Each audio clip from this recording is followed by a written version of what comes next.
that involved LAP teachers and also general education teachers. And so we have, and if you don't mind, wave to the group once you hear your name. We have a principal here, a principal at Chapel Glen Elementary, Miss Shatara Smith. Can you wave to the group? Then we have assistant principal at Westlake, Andrew Mitchell. We have two elementary LAP teachers, Chrissy Stranko and Teresa Barth. Thank you for being here. Then we have an LAP teacher from secondary, Leslie Cox. And then two general education teachers who are also licensed in ESL. And that would be Teresa Paul from Westlake and Nate Waterfield from Chapel Hill. Thank you for being here today. Now, the way we're going to do this is we would love for everyone to be able to answer the question, but of course, you know, time is limited. I'm just going to randomly call on some folks, okay? I know you're smiling at me now, like, oh, she's messing me up. But I know you have so much to share. So we are going to start with question number 1. For question number 1, we would love for you to talk to us about how you use the WIDA standards framework in your building or in your classroom if you're a classroom teacher. So think about that for a moment.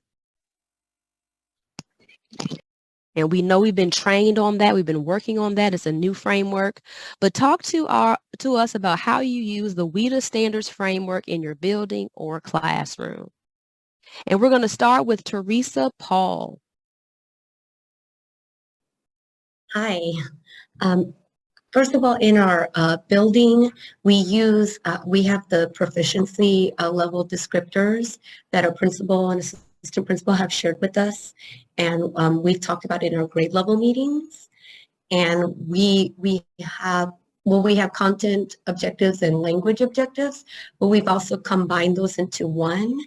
And we use that in the classroom. We use that in our slides, and we try to display that as much as possible. So, for example, like one of the standards we could say is, I can write and describe the story elements in a graphic organizer. So that's how we put in our WIDA standards. Awesome. Thank you so much. And then how about Mr. Waterfield? Can you share with our group how you do this as well? Yeah, thank you so much, Dr. Murph, for having me. So for English language arts with an E&L focus, I look a lot at kind of depth versus complexity with all students, but especially with EL students, because a lot of times we make things inaccessible for our students with unnecessarily complex things, with complex directions or a slide on a slideshow where the whole slide is text and doesn't really make sense and isn't easy to follow even for native English speakers, let alone English learners. So one of the WIDA standards that I'm always thinking of to accomplish depth instead of complexity is language for social and instructional purposes. So always using, or not always, but often using social settings, social prompts, and anticipatory sets to then get into our instructional part of our lesson. So if we're, like Dr. Murphy, you saw 2 weeks ago, we were talking about Dr. Martin Luther King Day. We started with a hands up, pair up, share up, and then got into your strategy, the take a stand strategy. So we started with the social part of it, and then easily just flipped that that literary skill of writing an argument, and then got it into vocalizing an argument, and then went from social to instructional and academic. And what you find, of course, as all of us here know, is all of our EL students thrive with that and can easily get to the depth of the lesson and have great genius and talent within them. But sometimes when teachers are just making it complex and kind of busy work, we don't get to that depth. And then they make unfortunate assumptions about EL students when really that teacher just never tapped into the potential and the genius of that student. Absolutely. Thank you. Said a lot. I hope it made sense. No, it did. Thank you so much. How about Chrissy Stranko from Garden City?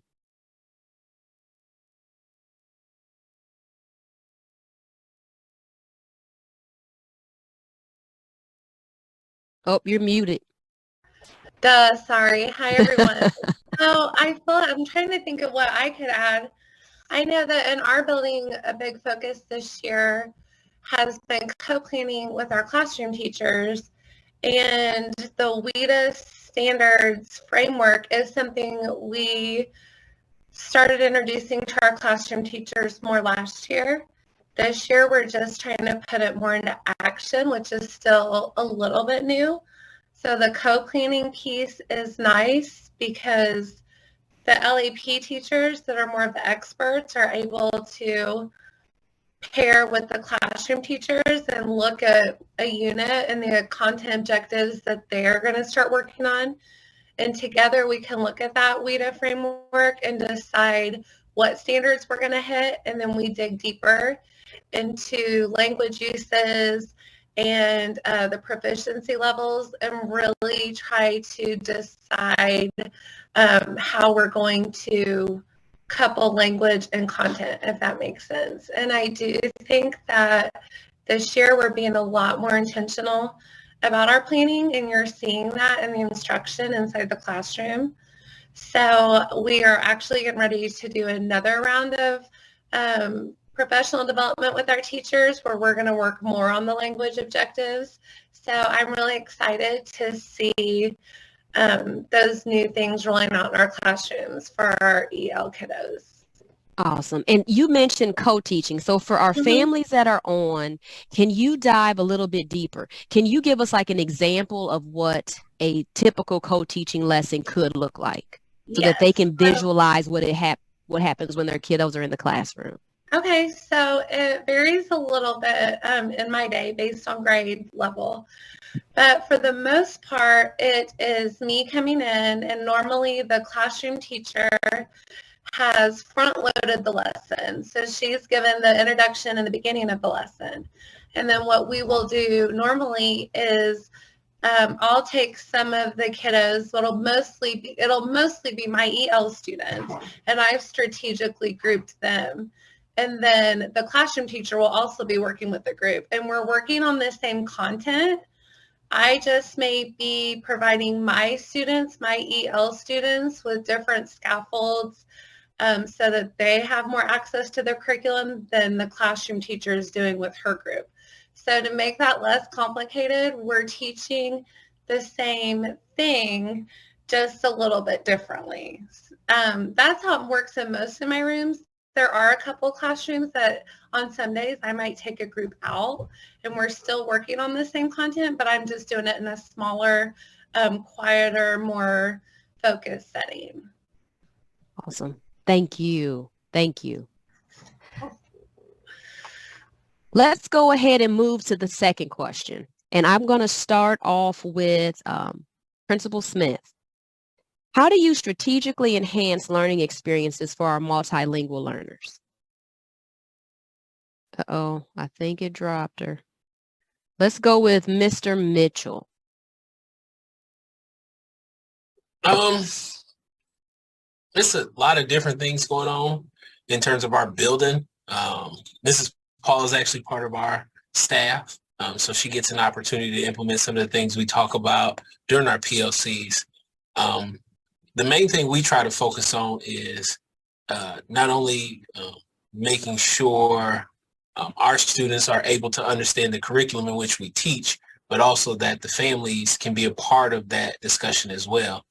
Some of the things that we do here in particular is making sure that we're communicating. We have these meetings amongst our staff members, whether it's by department or grade level, or even as a whole group. But I tell folks in education, you know what's being said. But if you wasn't in education, you wouldn't know what is being said. So what we try to do is make sure that along whatever decisions are made, we're communicating to our families through a multitude of avenues, whether it's the parent square aspect, or we're sending letters home, or we're calling parents, because we want to make sure that whatever steps we take, everybody is aboard. Because I always tell folks, I don't like to be a part of something that I don't understand. And I say that from the position that I'm in right now. So when I think about myself, I'm like, okay, what is it that I can do to make sure every parent, regardless of where they came from, what circumstances they are under, how far they travel, when they come to Westlake, they feel like family. So. Absolutely. Thank you. How about Miss Leslie Cox? How do you strategically enhance the learning experiences in your room for multilingual learners? I think that across the board, we're really working on, number one, focusing on the lesson objectives and being intentional with those. So we can try to not only have the intentional planning of them being able to speak and write, but how they process the input and what we're looking for the output of their work to ensure that their learning experiences are diverse, and that we also are able to use the languages across the different content areas and working with the content teachers to make sure that they are not only writing, but they're also speaking and explaining what they're learning and also helping each other at that as well. Awesome. Thank you. How about Teresa Barth? Miss Teresa Barth from Chapel Glen. Okay, can you hear me? Yes. Okay. I think what a lot of people have mentioned was the planning. I'm going to change this so I can see you. Okay. A lot of people had talked about the planning, which is very important. And when we go back to the WIDA standards framework, just the collaboration, so that we are planning with our teachers, that we are maximizing the use of our time. That has to be strategic, so that we are prioritizing the skills that we need to prioritize. Focusing on the language for the various content areas. So what are the words and vocabulary that students need to know to be successful in math, in reading, in science? I think that's very important. Being clear about our objectives, very important. We'll go back to what the question was. And a huge part of this is making sure our students feel comfortable, that they can share, that they can speak up. And part of that is the communication and the collaboration with our gen ed teachers. So our gen ed teachers know what their students can do. That it is very, the WIDA standards framework is very asset-based. What are the backgrounds of our children? What do they already know? What do they come to school knowing? What can they do? So we can build from that, so that we're not neglecting to utilize and to include all that knowledge that our boys and girls have. So there's quite a lot that could be said about this. Absolutely. Thank you. Thank you. So we're going to hit question 3 because I do want to give opportunities for others to ask questions before we finish tonight. But question 3, and I would love to hear specific examples of things that you've done. In what ways do you embrace the culture of our multilingual learners in the school and the classroom setting? And anyone can feel free from the panel to come off of mute and share. What are some specific examples of things that you've done? I can actually share. In first grade in our social studies, we'll learn about maps, like map drawing and those kind of things, and the compass rose. So we've had students draw maps of their neighborhood and include like the stores that they shop at. I know with the Hispanic community, sometimes they go to the Tia Morelos, and I've had another student who wore an hijab, and we would put on the map like where she shopped for her hijab. We've done that. And when I taught second grade, well, and actually first grade too, we also do fables, and I'll get stories from, we also use stories from their native countries of fables to include that into the curriculum. Mm-hmm. Awesome. Thank you. What else? I'm not on the panel, but a neat thing that we have going on at Wayne Township Preschool, all of our students participate in dramatic play throughout the day. And we've made sure that they have food items and clothing that represents the different cultures that are in our school, so that everybody interacts with them. So it's pretty neat. Awesome. I was going to, oh, sorry, go ahead. My bad. I think making sure the curriculum is responsive, culturally responsive, so that students see themselves in our curriculum. Really important that we celebrate Black History Month and Hispanic Heritage Month and these other significant times, but also that we have that cultural responsiveness all year round. Yes. So I like to use Julia Alvarez, who's a great, one of my favorite authors, period, but a great Dominican author, all year round, not just in Hispanic Heritage Month. Or I like to use Jimmy Santiago Blanca all throughout the year, and share why those poets or those storytellers or those authors also matter to me, what my perspective is on it, but then also not define them or their cultures for students, because that's not for me to do. It's not my culture. It's not for me to define it to them.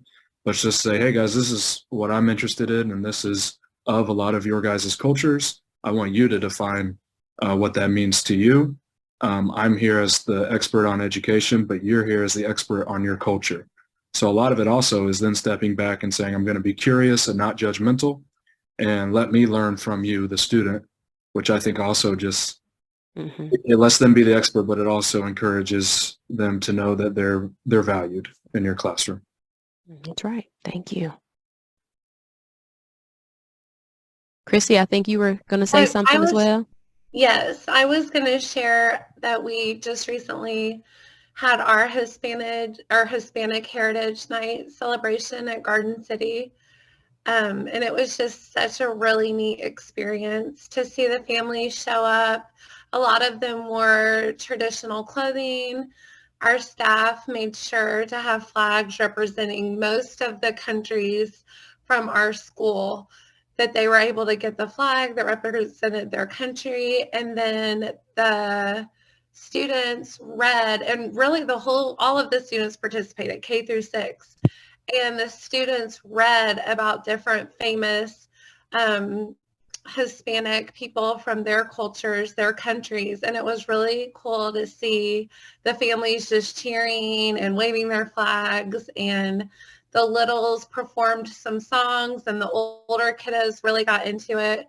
So I really loved, and we haven't been able to see a lot of that since COVID, the families to come into the building and to see their different cultures represented and celebrated. I think that meant a lot to the families and also the students. And it was a really fun night and a fun experience. Thank you. Who else? And it can be anyone, any of our administrators, any of our teachers that are on the call. I'm sure there are lots of things that you can share. Give us a few more for our families. I'll go. In one of my classes, I have a newcomers class, and we really try to work on the areas of speaking and writing, but I also want to embrace their culture of them individually, and not just as like the ethnic or the heritage part of it. So we have done things as kind of like, I learned the term, the learner profile, to where they each present something about them, whether it's the things that they like to do, their friends, where they're from, things that they really like outside of school, and we bring that into the classroom. We've also done informational presentations to where they choose somebody that they like, whether it is a singer, an actress, anything else that's an influential person that they present on, and then we are moving into an argumentative piece to where the kids are going to choose something to argue about, of what's better and what's not. And we have also incorporated a shine board So where they can bring in pictures and photos of them or artifacts or anything that they want to post in the room that brings them joy. So. Oh, thank you. That's awesome. Thank you. Anyone else have some great ideas? I would just like to say, I don't know if you can hear me, that I love that our students feel comfortable speaking their home language at school. Mm-hmm. Sometimes we need to speak in English, but there is a comfort level in the LAP room and in most of the classrooms, most of the homerooms, that boys and girls can kind of switch back and forth between English and Spanish, or English and French, or English and Haitian Creole, and that is accepted, that Mm-hmm. is welcomed, and it's just so comfortable to be able to speak in the language that you can communicate well in. So I love that about our school. I love being able to witness that and to facilitate that. And again, we do instruct in English, but sometimes students can even explain to one another a concept or an idea more easily in a native language. So I feel like just embracing the wholeness of that child and not making it an English only zone is very important. Absolutely.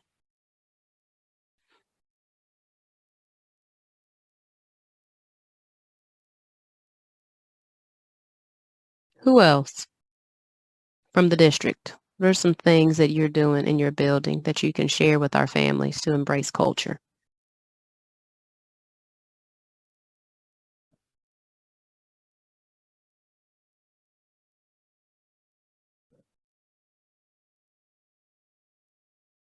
Roger's calling on some of y'all. I see y'all on the screen.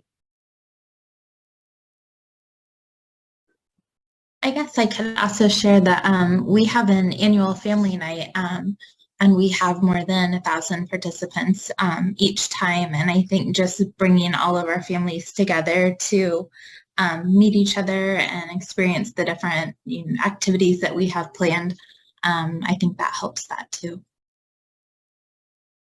Awesome. Thank you. I think I see Principal Hare. Oh, go ahead, Mr. Mitchell. I was just going to say two things. One, like many of the other schools, we're doing a lot of those things, whether it's our LAP night or the bulletins, boards that we have around the building, or just the conversations that we have with the students. And then the second thing, I do want to commend everybody that's spoken so far, because it sounds like it's some really wonderful things. And I get excited when I hear things about different places and what they're doing to make the populations that they serve feel welcome. Because I feel like too often we ask folks to fit in and not acknowledge who they are. That's right. So that's why, I just wanted to note that. But like many of you, our school is doing some similar things. And I just, hope that we continue to do those types of things, because it definitely has impacted our student populations in a positive way. So I keep forgetting I'm not doing one of my podcasts, and I'm just, yes, that's right. We've heard some great responses, and I do appreciate that, because one thing that, especially when I was in the principalship, we talked about making sure that everyone that walks into that space, they can feel that they're seen, valued, heard, and respected, because everyone wants to be able to feel comfortable. And if you don't feel safe and comfortable or a sense of belonging in that space, we cannot expect our young people to learn at a high level, because they're going through a lot of mental gymnastics just to make it through the day and try to, as you said, Mr. Mitchell, just to fit in. We don't want you to fit in. We want you to be your most authentic self when you're with us each day. So I think we've heard some really good responses. We would love to get at least one more response from one of our administrators or teachers. Something that you're doing to embrace the culture This of our isn't multilingual. something this isn't something I did, but I'd like to give a shout out to Miss Buki. She came over to Garden City and met with a group of our refugee families. Most of the kids were from this 2 different families. And she read with them and spoke with them. And just when you were saying, you know, the opportunities to make them feel welcomed and safe and embrace them, I only got to see pieces of it, but I know that just Buki being there and taking that time with them really did brighten their day and was such a awesome way to make them feel welcomed, especially those students that had been through a lot to get here. So shout out to Buki because she did that and it was really cool. It is. And she does such a great job connecting with all of our families, but just the presence that she has about her to really make people feel comfortable and relaxed, just to share. And what we've been able to do from the Department of Ed is look for different opportunities with funding to provide them with different things. Like last year was the summer school opportunity for elementary. Then we've had after school tutoring for our secondary kiddos. So we are continuing to look for ways to make that happen. But I really love the fact that we know that you can't stick with just individual months to celebrate, but I heard this collectively that we have to do this all year long. And it's really valuable for our young people to learn about their own culture, but also the culture of other people. And I think that's what helps us to have a democratic society where students are able to share and to think and to learn and to grow. Okay. Anyone else? I see Emily on here, Stacy. Do you all have any ideas you love to share that you're doing at your schools? I loved hearing everybody's ideas. It just got me excited. Think about how I can incorporate some of them into my classroom.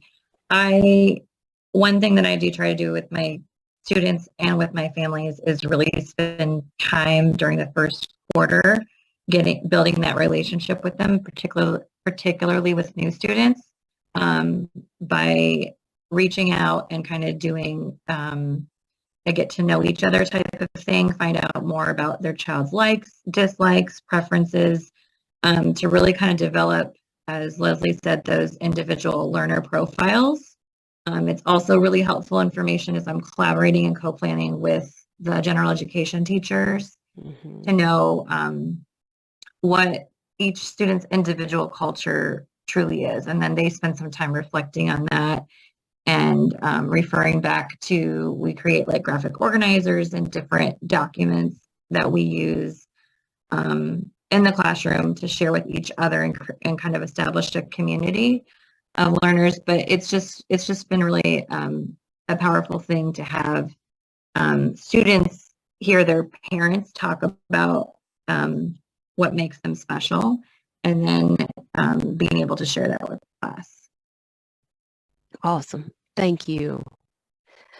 Principal Harris, what about you? What are some things going on at, and I will wait for that fantastic response. One thing that was mentioned earlier was about collaborating with families. I did hear that earlier, and I would love to hear some ways that you are collaboratively working with our multilingual families to actively partner with them in their child's education. What are some things that you've done? And anyone can start us off. What are some things that you've done to collaborate and partner with families?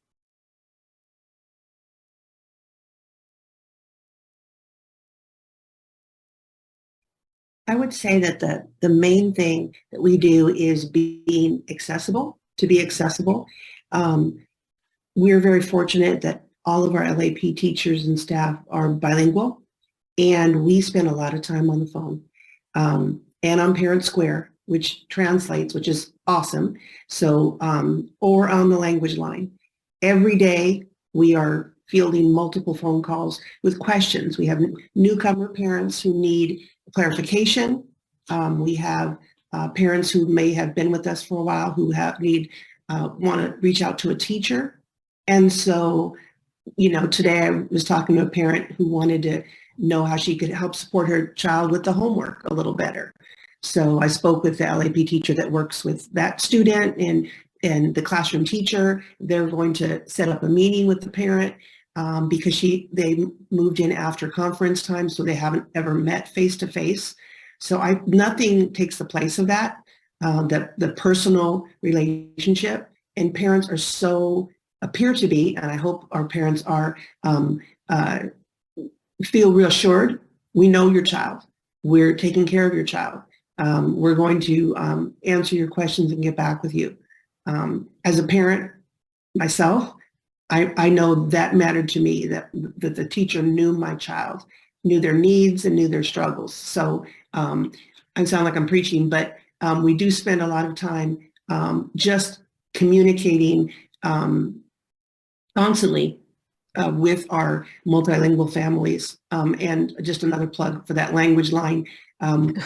We are now able to talk to parents about just about anything. If a parent, there's a field trip and parents don't understand or need to be communicated, we don't want them to miss out. They couldn't understand what was happening or didn't get the information. So communicating with families so that they feel connected and that they feel like we're there for them, and that we respond in a timely manner. Awesome. Thank you. How about Principal Smith? Hello, Whichever I would way. just join in and say that I agree with everything that Mrs. Barth has stated. Definitely thinking about our school environment and how we can make our environment be as welcoming to our families and feel as inclusive so that our students feel like they are a part of our school environment from the moment they walk through the doors, from being greeted.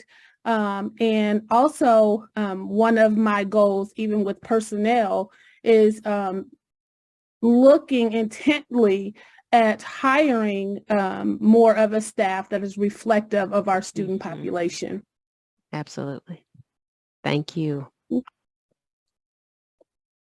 Our time is going by really quickly. Do we have anyone else that would like to answer that question? How do you work collaboratively with multilingual families to actively partner with them in their child's education?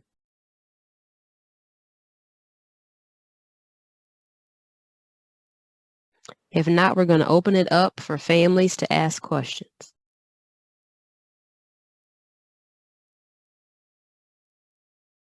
All right.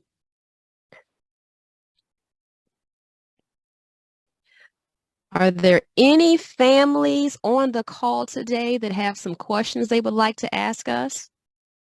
If so, feel free to come off of mute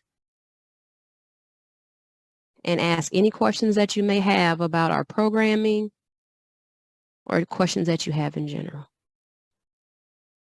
Any families with any questions about our programming or any questions you have in general about school? Okay, we're going to keep on rolling because we're pretty much done. We always have this slide up.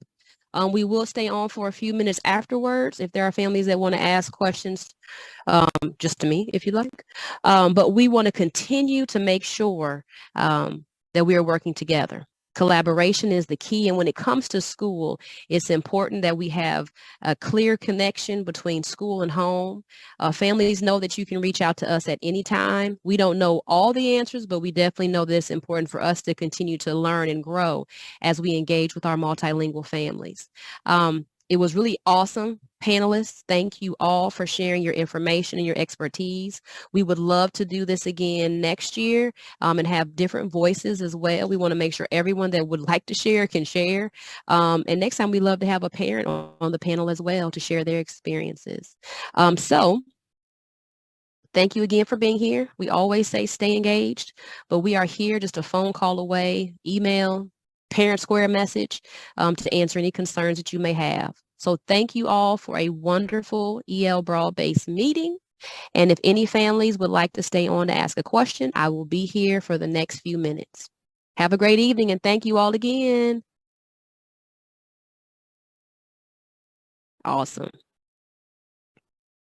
For me. Okay. Well, it would really be dependent on each school. So there's one school that shared that already, that's something that they had done. So I would encourage you that if you would love to have a day where students dress up in different attire, the tasting food part would be a stretch because there's all these dietary food things going on now, but they can definitely dress up. So if this is something you want for your school, reach out to the teacher, reach out to the administrators and share, because usually when we do days like a spirit week after we're studying something for a while, they usually will have a day where you dress up. I know they do it for Black History Month. They've done it for Hispanic Heritage Month. So it's definitely an activity that could be branched out. Mm.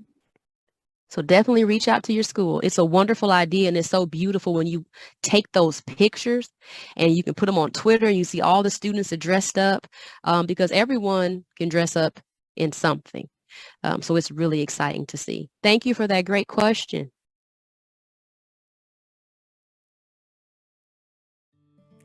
All right, you are free to disconnect. And again, I'll stay on. Thank you. Have a good evening. Good night.